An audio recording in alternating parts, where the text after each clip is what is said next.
a CEO, an HR chief, a kiss cam. What started as a simple concert gimmick exploded into a corporate scandal, internet meltdown, and now, possibly, a full-blown lawsuit. Former Astronomer CEO Andy Byron says Coldplay turned him into a meme, and the band might be getting served. But here's the twist. He's the one who got caught on camera with someone else's wife. So why is he threatening legal action? The moment the kiss cam video hit the internet, theories exploded, but one stood out louder than the rest. Was Andy Byron actually planning to sue Coldplay? At first, it seemed like pure internet satire, but things escalated fast. It started with fringe speculation on social media platforms like Threads and Blue Sky. Users began reposting blurry screenshots and captions like, "He's suing for emotional damage," and "Byron didn't consent to being humiliated." It all seemed like classic Twitter bait. Until a familiar name entered the chat, Yahoo News. That's when people really started paying attention. Facebook creator Maxim Beatty, with over 4.8 million followers, posted,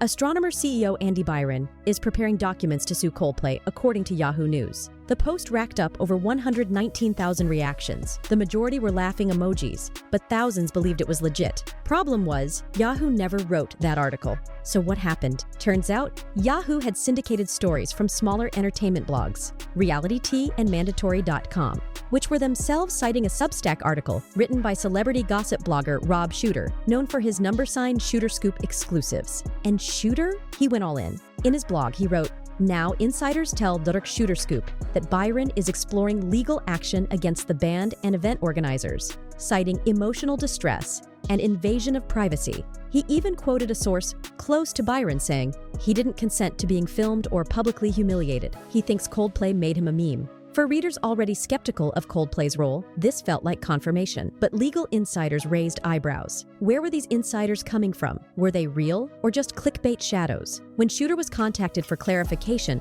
he stood by his report. "It's my source. Coldplay are aware of the risk and ready to respond if they receive legal documents." And as for why his story dropped after page 6 had already floated the legal theory, Shooter admitted, "I was annoyed with myself for not publishing first. It was a wild chain reaction." Page 6 speculates a lawsuit might happen. Shooter claims insiders say Byron is exploring it. Yahoo syndicates blogs referencing Shooter. Facebook and TikTok spin it into a full-on legal threat. Suddenly, what began as tabloid chatter became a trending headline. Andy Byron is suing Coldplay, even though no documents had been filed. And that's the real twist. Byron hadn't said a word. No public comment, no denial, no confirmation, just silence, while the lawsuit narrative took on a life of its own. It's the perfect viral cocktail: a cheating scandal, a billionaire CEO, a stadium full of cameras, and a pop star who cracked the wrong joke at the wrong time. And the internet? It drank it all in, lawsuit or not. So with rumors swirling and headlines multiplying, the question became unavoidable.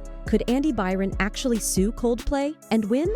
At face value, it sounds dramatic but plausible. A CEO caught off guard, embarrassed, now claiming emotional distress and invasion of privacy. It's a compelling story, but when you dig into the legal details, things get murky fast. Let's break it down. One of the most widely discussed angles was defamation. The idea that Chris Martin's unscripted comment, either they're having an affair or they're just very shy, harmed Byron's reputation. But according to Cameron Dowlachahi, a partner at MSD Lawyers, defamation is far trickier than most people realize. For Byron to win a case like that, he'd have to meet 3 legal standards. Prove that Chris Martin's statement was false. Show that Martin either knew it was false or acted with reckless disregard. Demonstrate real damage to his reputation because of it. Problem is, Martin's comment was clearly framed as a joke. Even if it leaned suggestives, it was ambiguous. More importantly, and here's the kicker, Byron hasn't denied the affair. Neither he nor Kristin Cabot has publicly said anything to counter the implication. And that silence has consequences. As Dowlachahi bluntly put it, if there was an affair, then the statement isn't defamatory. It's just accurate. Even if there wasn't an affair, proving Martin acted with actual malice, meaning he knew it wasn't true, is a legal uphill climb, especially since the moment was improvised, unscripted, and delivered live in front of 70,000 fans. So what about emotional distress? That's where Byron's legal hope might seem stronger, at least at first glance. His rumored argument that Coldplay and the event organizers failed to protect his privacy, resulting in global humiliation and mental suffering. But again, the law isn't on his side. According to attorney Ray Seeley of Kinsella Hawley, Iser Kump Stein Sapir LLP, the concert setting basically eliminates any reasonable expectation of privacy. He has no expectation of privacy in a public arena. And my guess is that he accepted an even broader release of privacy-related claims when he purchased his ticket. This is standard practice. Every concert ticket comes with fine print, terms and conditions that give the venue and performers the right to film, photograph, and broadcast attendees. It's in the policy, and by walking through the gate, you're agreeing to it. Even Massachusetts' two-party consent law, which requires everyone to agree to being recorded in private conversations, doesn't apply here. The Kiss Cam is a visual display in a public space, not audio wiretapping in a private room. Jules Polonetsky, CEO of the Future of Privacy Forum, put it plainly. Byron had no reasonable expectation of privacy in a very public place, so he doesn't have any grounds to object to the photos and videos. And the cherry on top?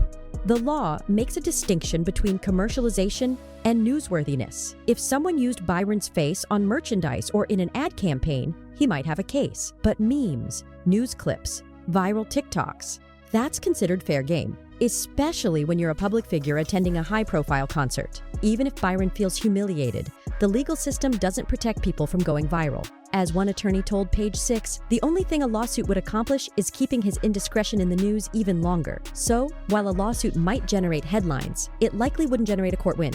And there's one more wild card, Kristin Cabot. Legal experts say she has a far more plausible case than Byron, but not against Coldplay, against him. Craig Weiner, a partner at Blank Rome LLP, said Cabot could potentially sue for workplace harassment. Byron was her superior. The optics, the power imbalance, the aftermath, it could all form the basis of a claim, especially given that she was placed on leave and later resigned. As for Coldplay, unless they start selling Kiss Cam scandal merch with Byron's face on it, they're probably in the clear. The legal consensus is sharp and consistent. If Byron sues, it won't hold up. But if he's bluffing, it may already be working, because the world is still talking about it. While the internet debated lawsuits and legal theories, Coldplay stayed silent. At least officially, there were no press releases, no public statements from the band, no interviews, nothing from management. But that doesn't mean Chris Martin wasn't paying attention. Behind the scenes, sources told Reality Tea and Shooter Scoop that Martin had heard about the potential lawsuit, and his response was blunt. He laughed out loud. One insider claimed the band was amused by the idea that a spontaneous Kiss Cam joke could land them in court, especially when that joke, arguably, revealed more than it concealed. But Martin didn't just laugh it off. At Coldplay's next concert, just days after the scandal went viral, he returned to the mic with a subtle but unmistakable jab.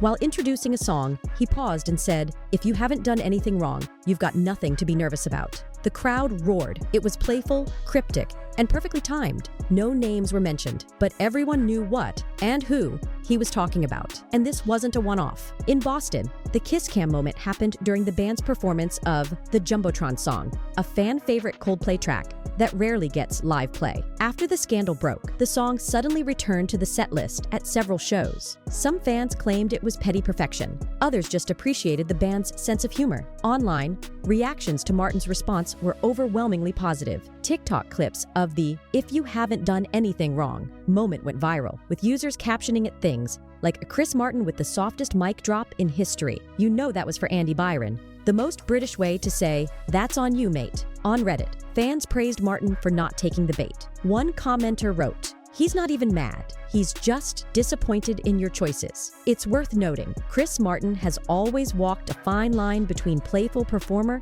and careful public figure. He rarely leans into controversy, but this time, he didn't need to say much. A raised eyebrow, a half smile, and one well-placed sentence did the trick.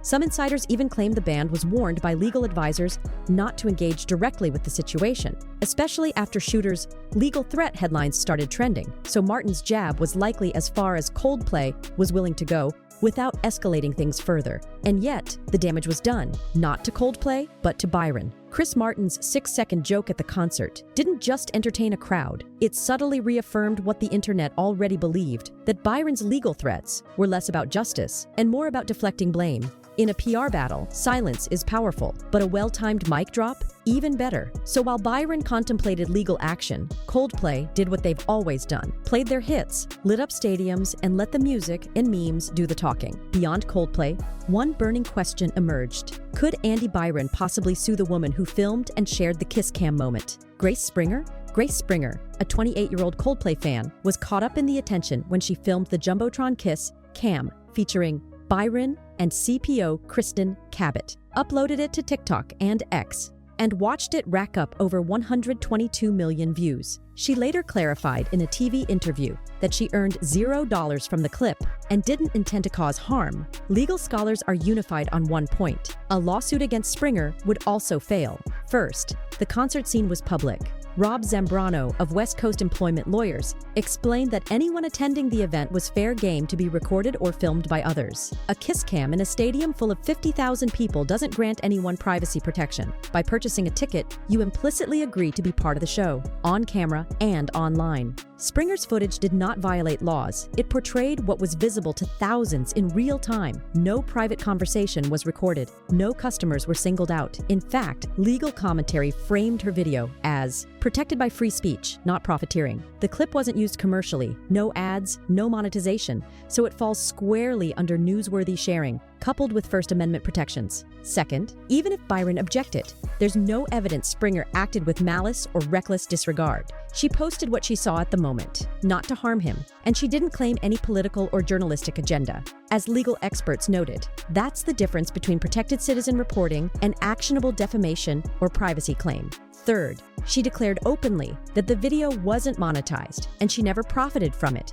even after hitting over 125 million views. That helps remove any suggestion of commercial exploitation, which could otherwise have triggered a potential legal claim under publicity laws. In short, Byron suing Springer would be seen as frivolous. She captured footage at a public event where filming is not prohibited, shared it voluntarily, without profit, and that's well within legal norms. If Byron has stronger legal grounds, they don't include suing the spectator who filmed the moment. At this point, most legal experts agree Andy Byron's odds of winning a lawsuit against Coldplay are slim at best. So that begs the question, why keep the lawsuit rumor alive at all?